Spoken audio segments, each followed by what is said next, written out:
Hi, I'm Laura L. Walker.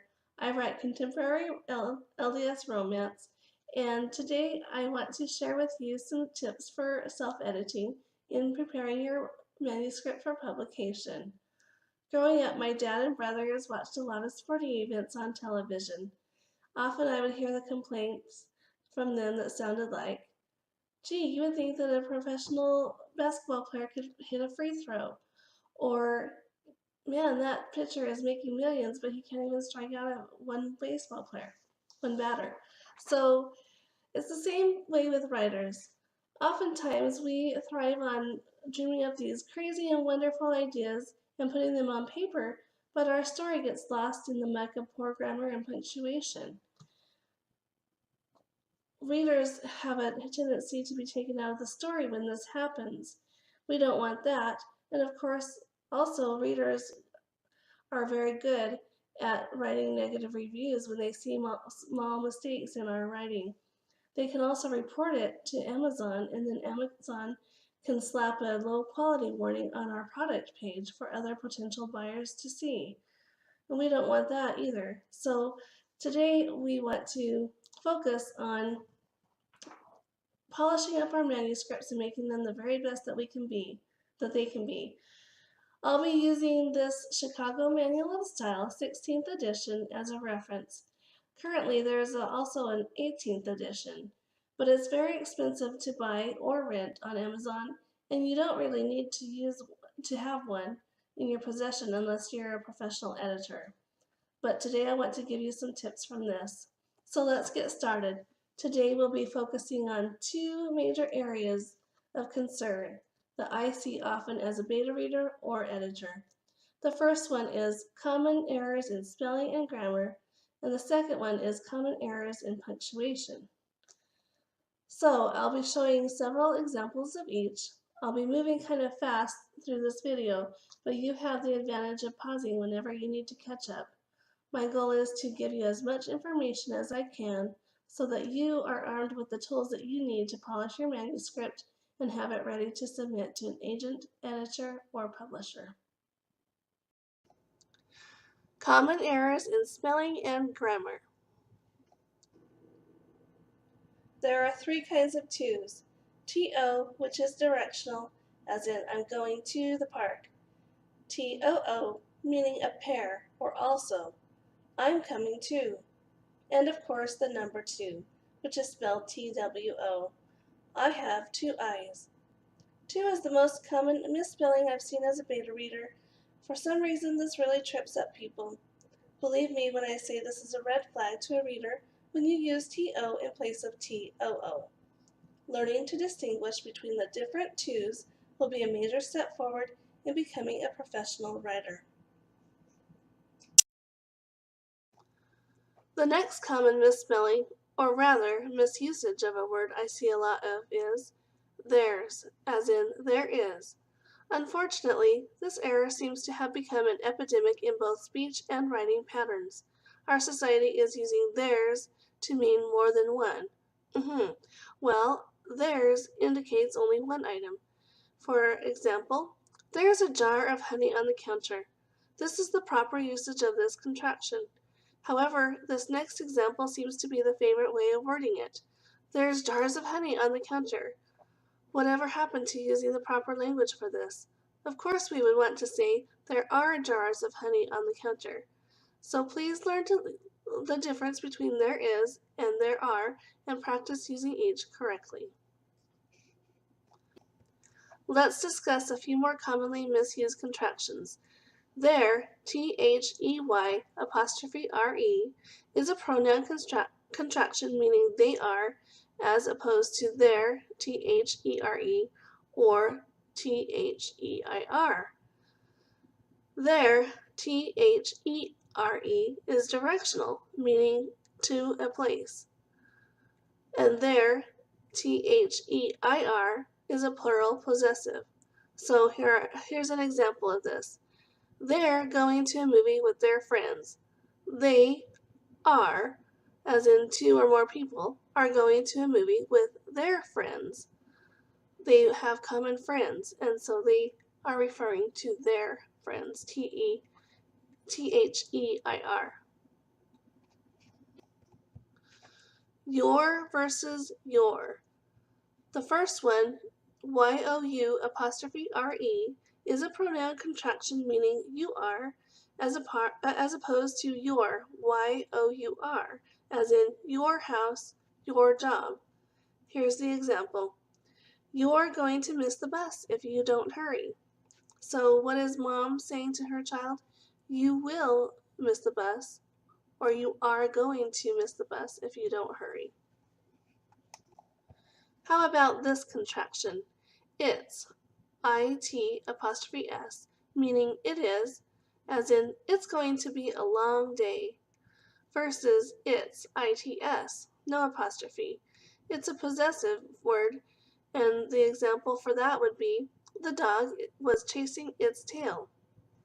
Since we're talking about the dog's tail, its does not need an apostrophe. And here's the last commonly misspelled or misused contraction. Whose, WHO''S, meaning who is, versus whose, WHOSE, which is a possessive word. Here's an example. Who's in charge of this production? Or in other words, the person asking is saying, who is in charge of this production? And whose coat is this? Meaning who does the coat belong to? Let's talk about catch-all phrases for a minute. These are words that we all use in our everyday speech. Don'tcha, wanna, gonna, gotcha, whatcha, and gotta. These slang terms have a place only in fiction, preferably in dialogue, and only when they fit the character's personality. A doctor is not going to say, "Why don't you try this new medicine? It's not going to hurt you." Suffice it to say, you should be extremely selective about using these words in your manuscripts. Let's move on to this spelling and grammar technicality. This is kind of a controversial one. All right, as spelled as one word, versus all right, spelled in two words. The Chicago Manual of Style, 16th edition, page 26, contains a section called Problematic Words and Phrases. It's located in section 5.220. It lists all right, ALRIGHT, one word, as one of these problematic words.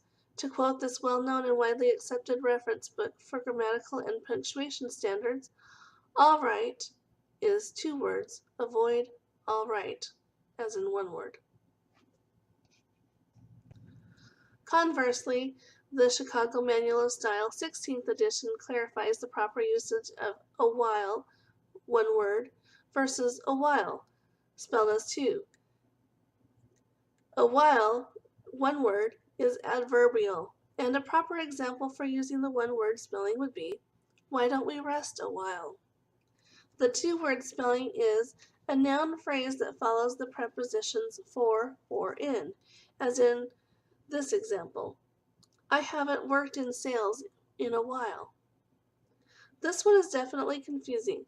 Just remember those two key words, for and in. If a while, two words, follows either of them, you'll need to spell it as such.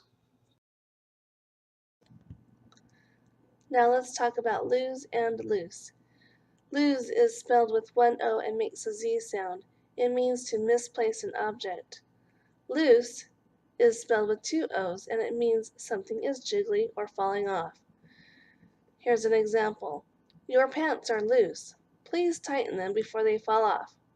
Yeah, we really don't want to see that. Another common misspelling, grateful, GREATFUL, versus grateful, GRATEFUL. The correct spelling is grateful, GRATEFUL. Here's the correct usage for that. We would all be grateful if you would tighten your pants before they fall off. Here's another confusing misspelling that we will talk about today. Past, P-A-S-S-E-D, versus past, P-A-S-T. The first one, past, P-A-S-S-E-D, is a past tense verb, and the root word is pass, to pass something. Examples that include this are, I passed the school on my way to work. She passed her test. He passed the football. She passed the potatoes to the next person at the table. Past, P-A-S-T, is a time reference regarding something that happened previously. Here are some examples that use this word. I drove past the school on my way to work. And there were more crimes recorded in the past year than the previous 3.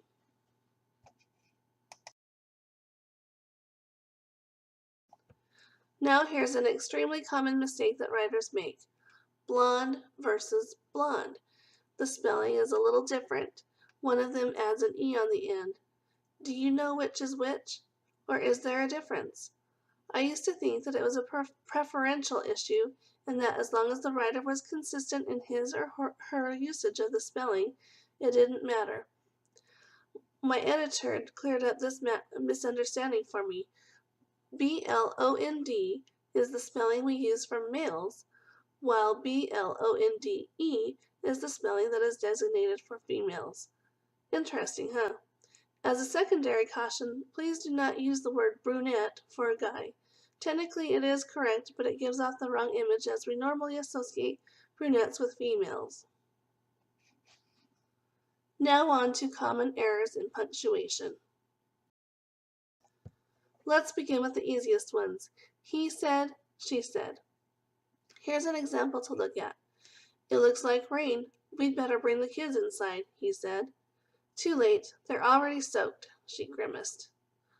Okay, ordinarily, writing out this scenario would involve much more description as the woman walks over to the door and pulls it open to discover their kids drenched and perhaps even muddy. But for the sake of the example given, let's look at the taglines and the way they are punctuated and capitalized. Why is the man's statement punctuated with a comma when hers is punctuated with a period? And then notice that she is capitalized. Why? Because of the verbs.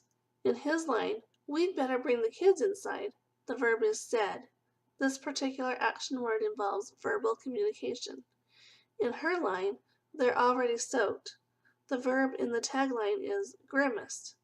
This is a facial expression, not something that she communicates verbally. For your convenience, I've put together a list of verbal communicative words as well as a list of nonverbal communicative words. I won't read through them, but I'll give you a few moments to take note or write them down. Verbally communicative words in taglines are punctuated with a comma within quotations. For your convenience, I've put together a list of verbal Here is the list for non-verbally communicative words in taglines. These are punctuated with a period in quotations.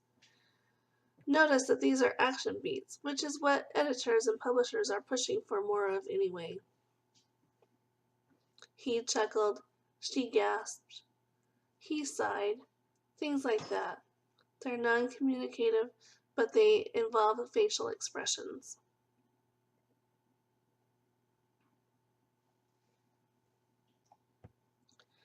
Here, many of us like to combine 2 or more actions into a tagline. An example is, where are you going? Mom asked, frowning.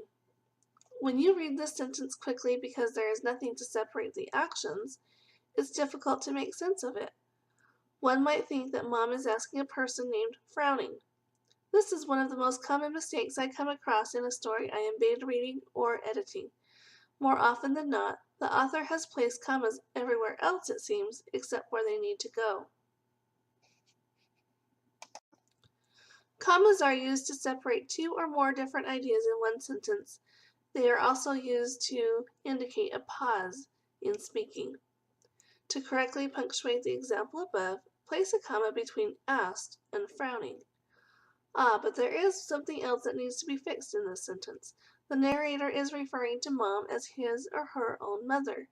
the narrator is using the mom's title, Mom, so Mom should be capitalized. Now if the sentence read, "Where are you going?" my mom asked, frowning, the narrator is not calling the mother Mom, but essentially telling us this is my mom, my being the possessive identifier. Interestingly enough, other than Mom, Dad, Grandma, and Grandpa, we don't usually capitalize other relationship words such as sister, brother, son, daughter, aunt, or uncle unless a proper name follows. Here are some examples. My aunt and uncle have a new baby boy versus Aunt Jane and Uncle William have a new baby boy. The proper nouns are used in the second example and therefore we capitalize them. The third example here is get the door, son. No capitalization is needed on son. The same goes for terms of endearment such as honey, dear, sweetheart, pumpkin, etc. You get the idea. We don't need to capitalize these words. However, if you prefer to do it, the hard and fast rule is to be consistent throughout your manuscript. Another note about taglines. Use them sparingly. The more taglines you have in your story, the more it slows down the action. If you, like myself, love words, then these two lists that I provided for tagline verbs are very tempting to use. However, good writing involving dialogue uses more action beats than taglines. After you have written your first draft, go through your manuscript and eliminate 50% of the taglines and replace them with action beats to show the reader who is speaking. This is a really important step in editing. Next, let's look at possessive nouns, particularly plural possessives. Here's an example for a single possessive. John's car broke down this morning. This is very basic. We know that we're only talking about one person whose name is John, and he has a car that broke down, so the apostrophe goes before the S. In the next example, my parents' car broke down. Now we're talking about both parents and the fact that their car broke down. Notice that the apostrophe moved. It now rests after the S. In the past, possessives with proper nouns ending in S always stumped me, hence the reason I never named my kids a name that ended in S. Here's an example. Charles's bank loan was approved. In the past, we left the apostrophe at the end with no S after it. Nowadays, Chicago Manual of Style suggests that it be punctuated as Charles's bank loan was approved with an apostrophe S after Charles. The last common punctuation issue I want to address are words like to, too, though, anyway, and either at the end of a sentence. Here are some examples. I want to go too. She doesn't feel good either. And I was going to do that anyway. Some editors argue that if leaving a comma out doesn't change the meaning of a sentence, then it's fine. However, the Chicago Manual of Style recommends that a comma still be placed before the adverb, even though it is becoming more common for writers to leave it out. Because I have seen the comma so often disregarded lately, I asked this question on Chicago Manual of Style's website. The administrators answered promptly, referencing Section 6.25 as the exception to this rule. This brings up a tip that I want to share. If you're ever in doubt about a certain grammatical or punctuation rule and you don't want to buy the Chicago Manual Style or even rent it because it's so expensive, go to this website. Chances are that the question you have has already been asked and answered. But if it hasn't, don't hesitate to post your question. I found the administrators to be extremely knowledgeable and helpful. The last punctuation mistake I see all the time, quite frankly, drives me crazy. The ever-disturbing run-on sentence. Writers are terrific at thinking a phrase they've used to describe something isn't adequate to evoke the proper emotion of the moment in the reader, so they feel that they have to tack on extra phrases, one after another, like this. Jackson couldn't believe how right it felt in this moment, holding her, breathing in the floral scent of her hair, feeling the soft tresses with his fingertips. I don't know about you, but that sentence is hard for me to read. It feels like being in a car that's stalling. The reader can't find the right rhythm, and believe me, prose should have a certain amount of natural rhythm to it. Pay attention to the cadence of your words as you read them aloud. A good writer instinctively knows how to put words together to lull a reader into a natural rhythm. So let's fix this long sentence. Jackson couldn't believe how right it felt in this moment, holding her, breathing in the floral scent of her hair, and feeling the soft tresses with his fingertips. The last punctuation mistake I see all the time, quite frankly, drives me crazy. The ever-disturbing run-on sentence.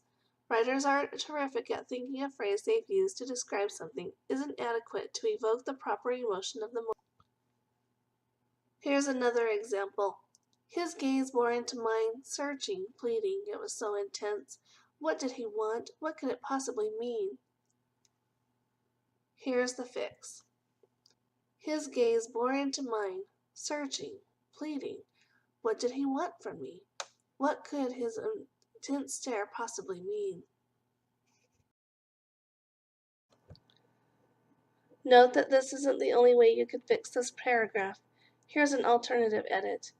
His gaze bore into mine, searching, pleading, so intensely. What did it mean? What could he possibly want from me?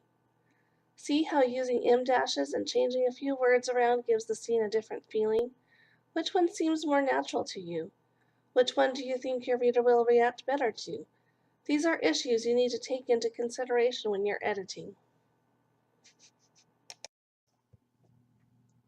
Let's try one more example of a run-on sentence. The mist was growing denser, the sky darkened. I took deep breaths, but still I couldn't seem to get any air. A heaviness infiltrated my being, squeezed my heart, fed my fears. Goodness, there are a lot of commas in this crazy sentence.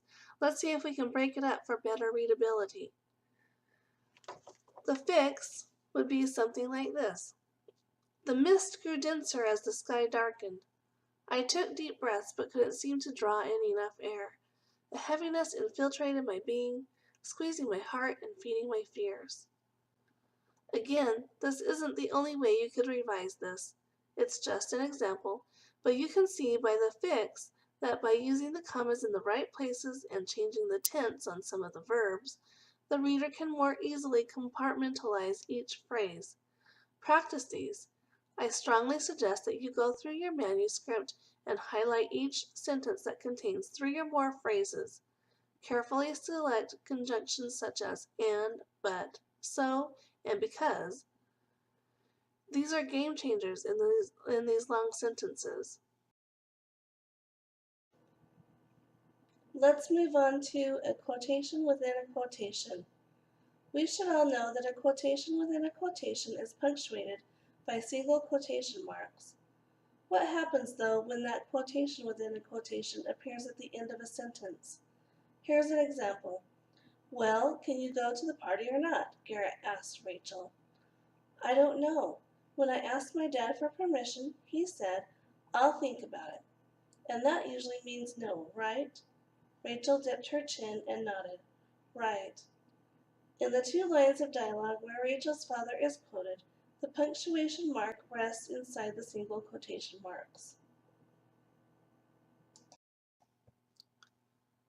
Another editing error I've run across in beta reading or editing looks like this. Yes, her voice trailed off into silence. I believe so. I'm sorry to say this sentence was actually penned by myself as a first-time writer. There are a couple of ways this partial tagline could be corrected. The first is, yes, period. Her voice trailed off into silence, period. I believe so. The second way, yes, comma, she said, comma. Her voice trailing off into silence, comma. I believe so. As a side note, if her voice had really trailed off into silence, she wouldn't have said anything else so quickly. But notice the different ways to punctuate this sentence. If you want to keep the commas in a complex sentence like this, you need to add a tagline such as, "She said." Let's talk about plural possessives and how they are punctuated. Here's an example from my book, Pierced by Love. To attend Chase and Melody's wedding. The wedding is for Chase and Melody. It belongs to both of them, right? So we place the apostrophe after Melody. Now here's an example from my book, The Matchup. The shocked looks on Craig's and Pierce's faces would have been priceless if Gage hadn't been so worried about their reactions. This example shows that each of Gage's brothers, Craig and Pierce, has a face. Therefore, each of their names is given an apostrophe S. Let's talk about questions that are punctuated as statements. Then why don't you ask her? I suppose by punctuating a sentence like this with a period, the writer is conveying the idea to the reader that he or she wants the sentence to be read as a statement. However, writers should trust their readers to pick up on the character's intent and tone of voice by the other clues that are given in context. Punctuate a question as a question. The reader will get what you're saying without getting stuck because the sentence doesn't make sense. Bonus errors and fixes. I'd like to wrap this 30-minute workshop up with 3 more tidbits for you all. The first, addressing inner thoughts.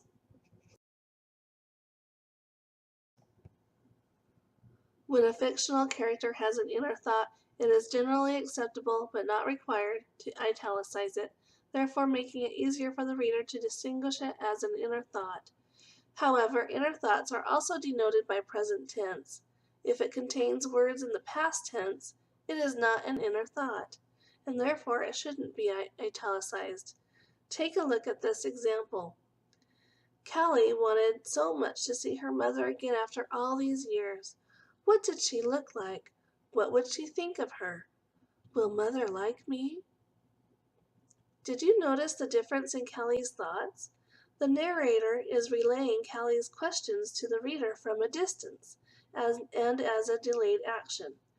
And then the narrator zooms right into Callie's current innermost thought. Will mother like me? The next error is one that is more common among brand new authors. It shows a lack of experience when they write phrases such as starting to taper off, was beginning to notice, and am going to try to. The easy fix for these is tapering off, he noticed, and will try to. By doing this, the writer transitions from passive voice to active voice. Now for the final tidbit, which pertains to religion.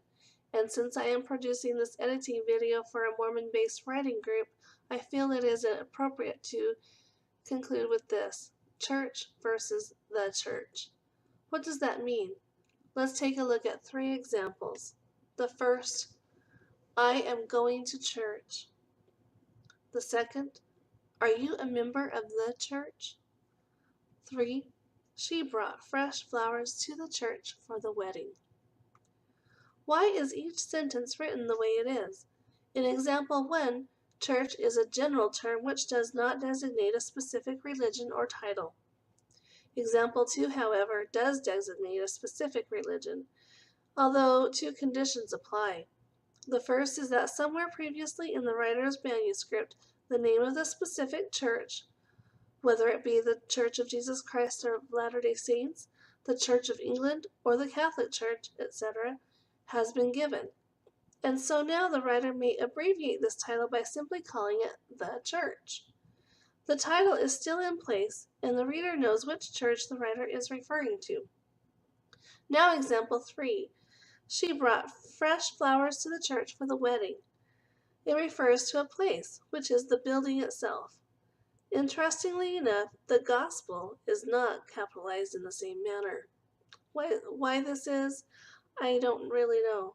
I can only tell you that this is the way this term was edited by a professional editor in my 2 published novels. So there you have it. Editing can be a grind, but when you take the time to clean up your manuscript for others to read, you will get better results. I hope these tips have been helpful to you and that you refer back to them often. Thanks again, and if you have any questions, feel free to contact me through my website, www.lauralwalker.com, and be sure to check out my two young adult LDS romances called Pierced by Love and The Matchup, as well as my Christmas novella called Caitlin's Christmas Wish. Thank you.